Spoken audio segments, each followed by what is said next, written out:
আসসালামু আলাইকুম আপু এবং ভাইয়েরা, আশা করি সবাই ভালো আছেন। মাই ভিলেজ কিচেনে আপনাদের সকলকেই স্বাগতম জানাচ্ছি। আজকের পর্বে এই গরমে মন প্রাণ ঠান্ডা করার জন্য দারুণ এক তরমুজের শরবত রেসিপি নিয়ে আপনাদের সামনে উপস্থিত হলাম। কথা না বাড়িয়ে চলে যাচ্ছি শরবত রেসিপিতে, শেষ পর্যন্ত সাথে থাকার অনুরোধ রইল। আমি প্রথমে শরবতের জন্য 3টা গ্লাস নিয়েছি। গ্লাসে আমি অর্ধেক পরিমাণ পানি ঢেলে নেব।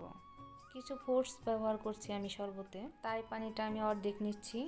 বেশি ভরে পানি দেওয়া যাবে না, বেশি ভরে পানি দিলে পড়ে যাওয়ার সম্ভাবনা থাকবে।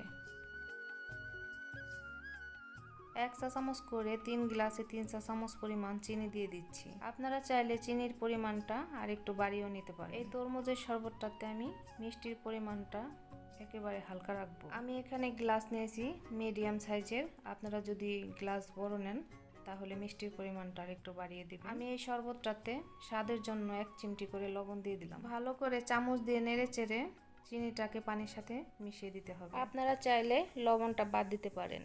এই পর্যায়ে আমি দিয়ে দিচ্ছি কুচি করে রাখা তরমুজ।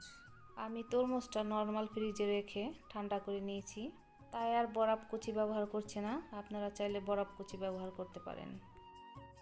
তরমুজটা দেওয়ার পরে আমি আর একটু ভালো করে নেড়ে চেড়ে নিচ্ছি।